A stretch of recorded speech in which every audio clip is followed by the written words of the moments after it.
Bonjour, aujourd'hui je voudrais vous parler des temps de réajustement.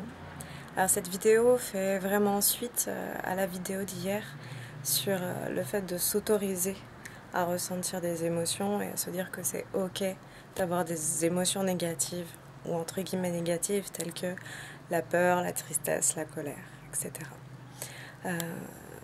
Les temps de réadaptation, les temps de changement, en fait, peuvent survenir soit après un changement comme ceux dont je vous parlais hier, qui sont des changements brusques de la vie, qui nous forcent loin hors de notre zone de confort, comme un déménagement, un changement de travail, une naissance, une séparation, un décès, une rencontre. Tout ce qui fait que voilà, on se retrouve un petit peu catapulté du jour au lendemain dans un nouvel endroit ou en tout cas dans un nouvel environnement, dans une nouvelle dynamique et qui fait que nous ne sommes pas confortables. Et parfois, ces temps-là, c'est tout simplement parce que vous êtes sur votre chemin de vie et vous sentez que vous n'êtes plus aussi confortable que ce que vous le voudriez dans votre zone de confort, et ça y est, c'est le moment de recréer une nouvelle zone de confort. Alors, dans ces temps, parfois un petit peu difficiles, donc il est important, je le répète, de s'accorder, de ressentir et d'exprimer ses émotions, mais c'est surtout le moment de construire quelque chose de positif autour de ça, puisque de toute façon, vous n'êtes plus dans votre zone de confort, tant qu'à faire, on va s'en recréer une bien meilleure que celle d'avant.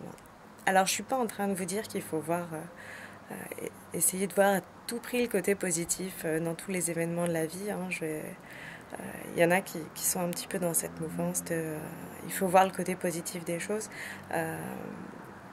Non, moi je pense qu'il faut construire le côté positif des choses. C'est-à-dire que, prenons l'exemple de la perte d'un emploi, c'est quand même assez difficile de se dire que c'est positif. Par contre, on peut construire quelque chose de positif à partir de là. Par exemple, c'est sans doute le moment de revenir sur ses habitudes, sur ses façons de consommer, et de se rapprocher de ce qui est vraiment essentiel pour nous, et de retrouver le vrai plaisir des choses essentielles. Parce que certes, quand vous perdez votre emploi, vous avez moins d'argent, mais du coup, c'est le meilleur moment de se dire qu'on va consommer autrement. Et je pense que consommer en conscience, ça mène vraiment à un état où on se rend compte qu'on a vraiment des besoins qui, lorsqu'ils sont couverts, nous rendent vraiment très heureux, et que tout le reste, c'est des faux besoins. C'est juste des désirs qui sont marketés. J'avais déjà fait une vidéo là-dessus. Et en fait, une fois que vous êtes libéré de ça, c'est vraiment le moment de se libérer de ça. Une fois que vous êtes libéré de ça, vous êtes beaucoup plus heureux au final. De la même façon, il est très très difficile de trouver quelque chose de positif dans la perte d'un être cher. Par contre, une fois que vous vous êtes autorisé à ressentir la peine, à pleurer, il est peut-être temps de construire quelque chose de positif là-dessus. Construire quelque chose de positif, c'est simplement se dire voilà, il y a d'autres êtres chers et qu'est-ce que j'aimerais mettre en place avec eux, leur transmettre, peut-être les voir plus souvent, peut-être les contacter plus souvent, peut-être m'entourer de plus d'amour, communiquer mieux avec les gens que j'aime. Ça peut être vraiment tout et n'importe quoi. Et du coup, voilà. Il y a des moments de transition, des moments de changement, de réajustement, où en fait vous n'êtes plus tout à fait aligné avec vraiment votre projet de vie, ou en tout cas votre projet de vie n'est plus aligné avec ce que vous ressentez à l'intérieur. Et c'est que c'est le moment de faire des changements et parfois être catapulté à l'extérieur de notre zone de confort. C'est justement le déclic qu'il nous faut afin de créer quelque chose de bien meilleur, de bien plus grand, de bien plus beau, de plus épanouissant.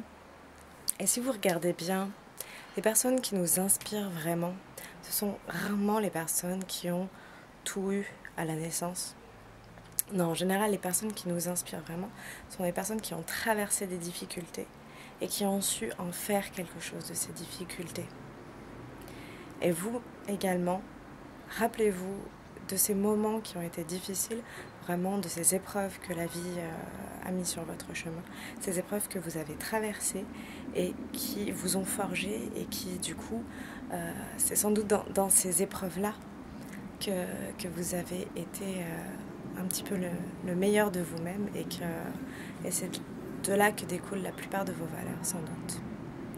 Voilà, donc après avoir pris le temps de ressentir vos émotions et de vous accorder le droit d'avoir des émotions et de les exprimer, prenez un petit peu de recul.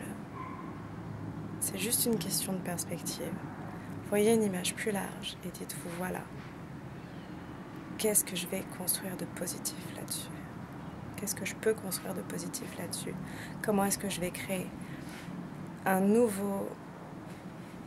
nouvelle zone de confort qui sera sans doute bien meilleure que celle que j'avais avant. Je vous souhaite une excellente journée.